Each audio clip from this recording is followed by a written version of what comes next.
I really like this community item on YouTube where I can ask you guys which video you want to see next. So here it is.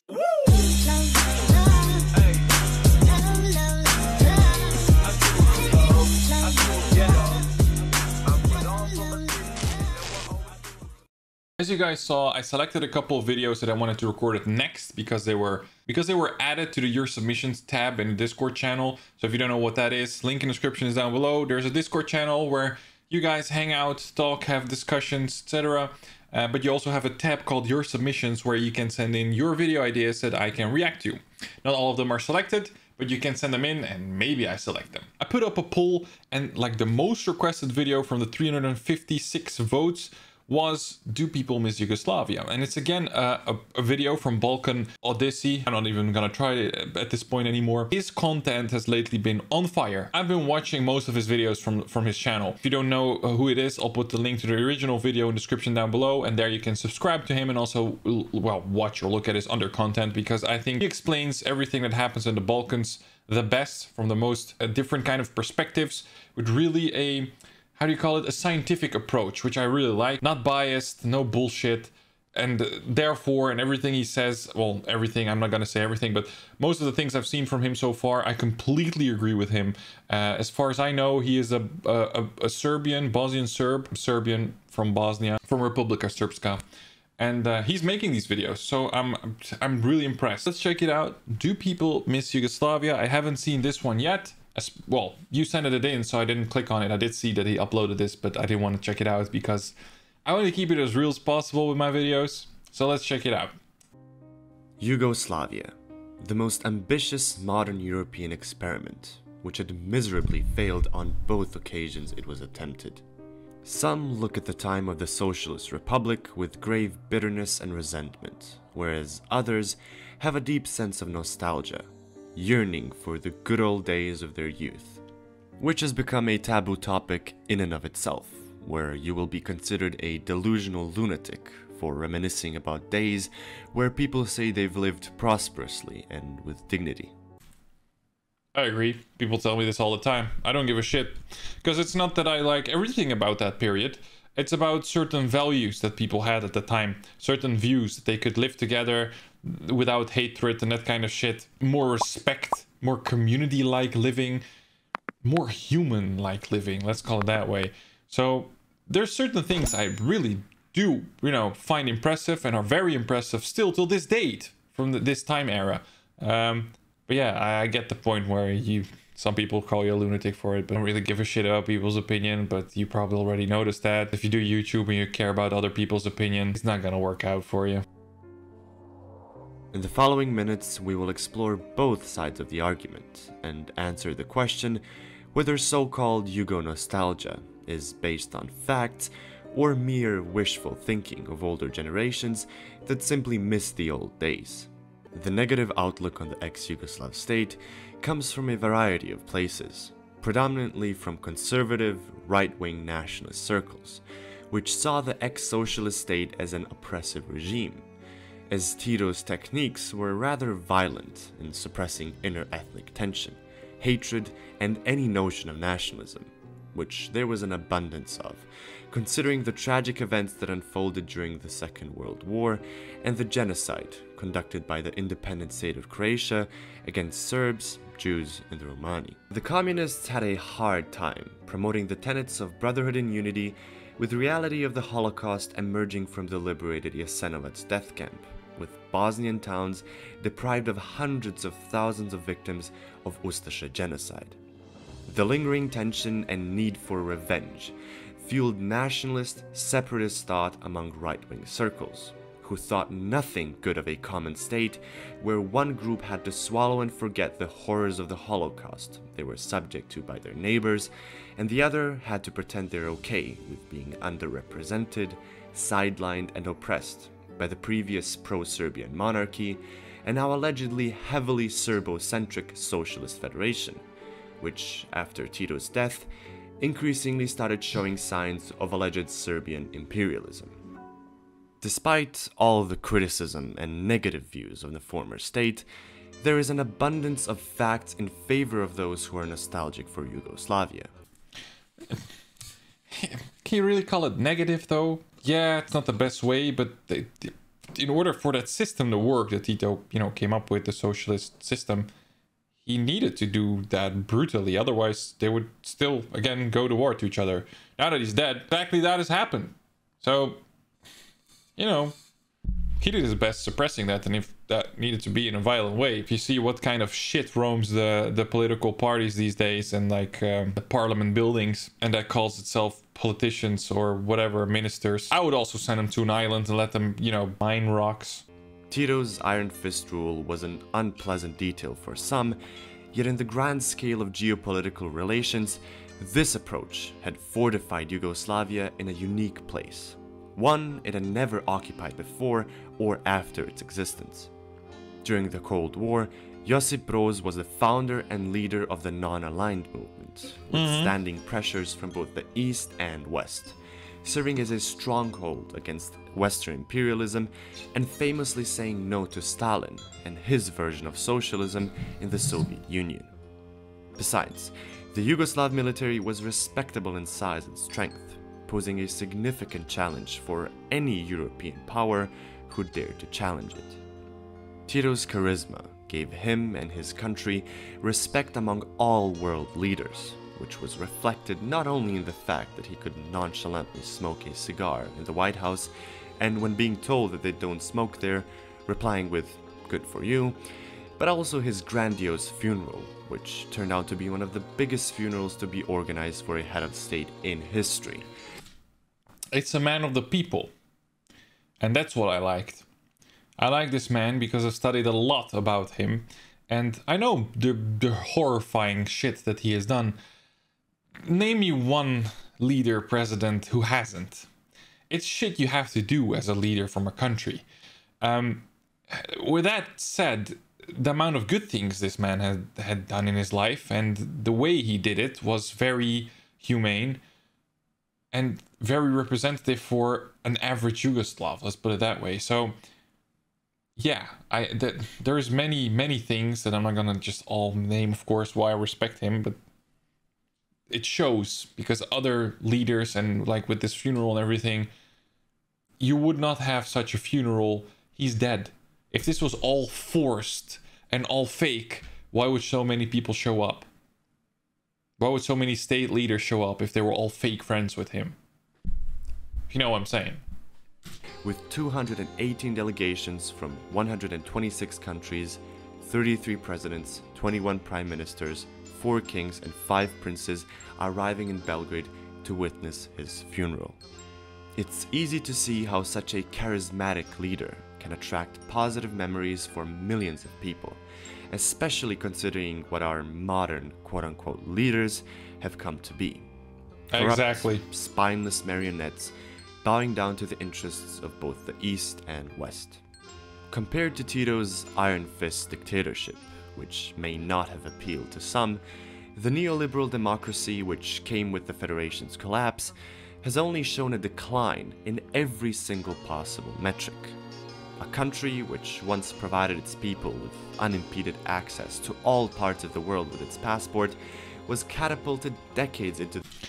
Yeah, that's something not a lot of people know. The passport from the Yugoslavs was one of the few that could enter almost every country in the world without a visa, except for, I think it was like 2 or 3 countries. I'm not sure what the amount, but it was like one of the best passports you could have at the time. Imagine, like, what the fuck?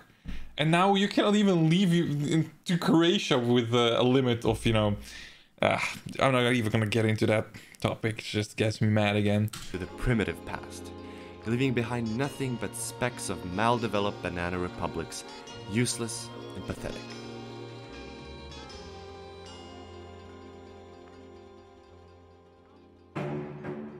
And sure enough, after World War II, multi-ethnic socialist Yugoslavia was a post-war industrial power, a viable nation, and an economic success. Between 1960 and 1980, it had one of the most vigorous growth rates, a decent standard of living, free medical care and education, guaranteed right to a job, 1 month free vacation with pay. Oh, when was the last time I had a month vacation? Oh, I can't remember.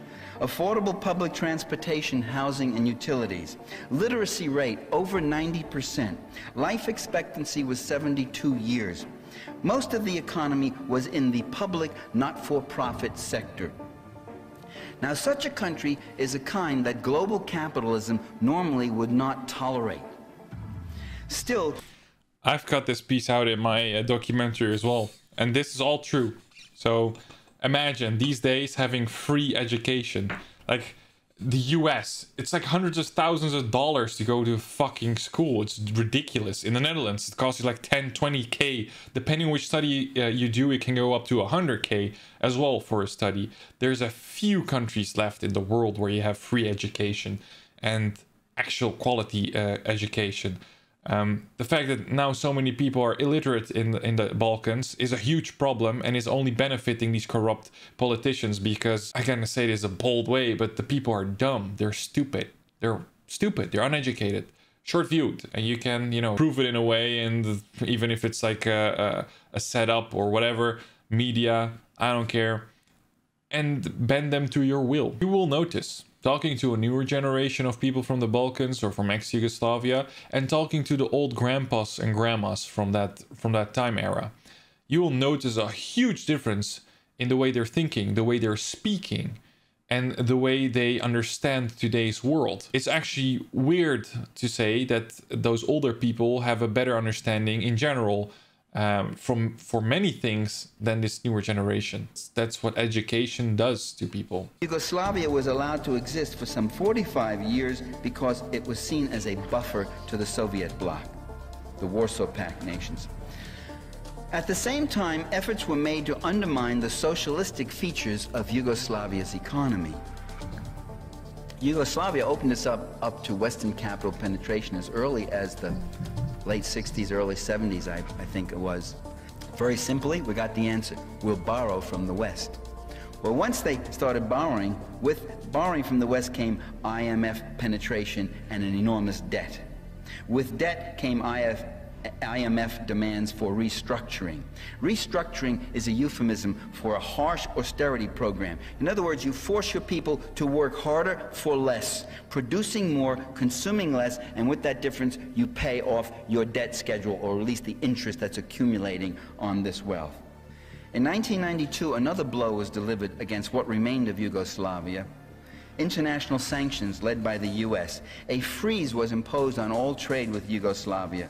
The results brought utter economic disaster: hyperinflation, mass unemployment up to 70%, malnourishment, the collapse of the healthcare system at great cost to the population. When things start going bad, when you've got sanctions, when you've got the loss of trade credits, when you've got 70% unemployment, when things are beginning to unravel and get desperate, that's when people begin to want to jump ship.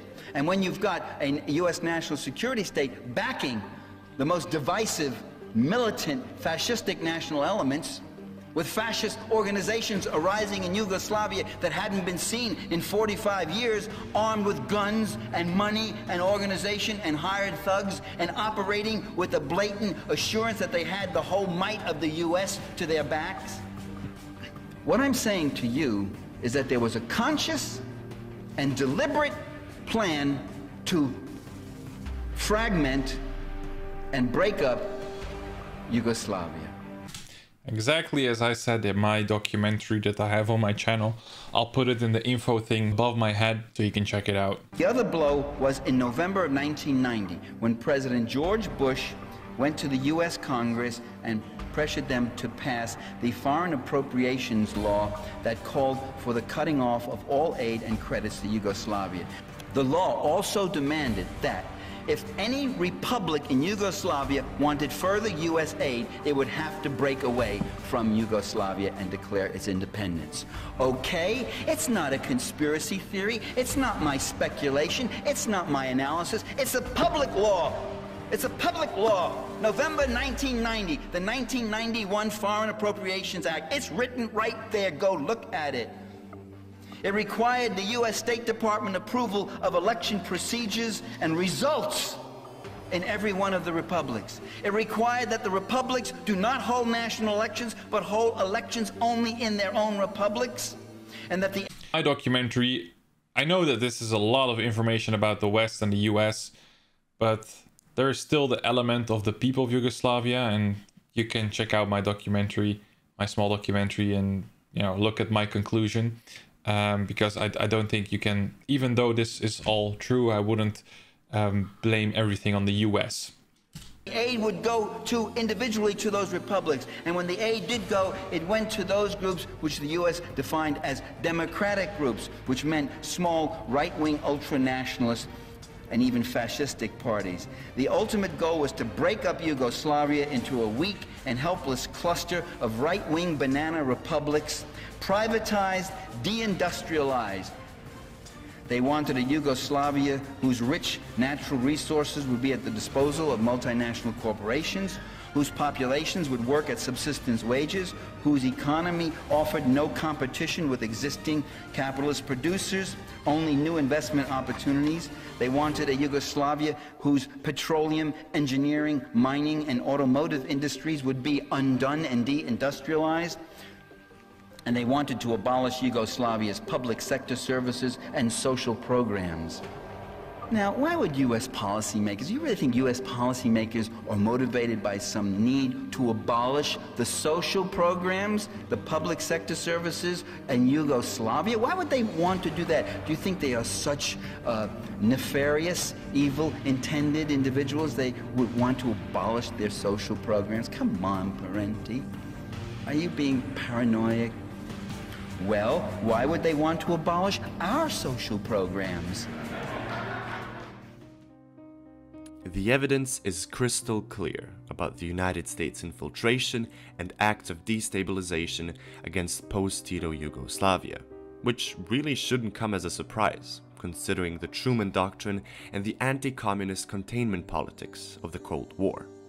Yugoslavia had been only one of dozens of victims of American neo-imperialism, not because it was special or a threat, but because socialism could not be tolerated in the free world of capitalist enterprise, just as Michael Parenti described in his speech and book, which you should definitely read. This is a very good book.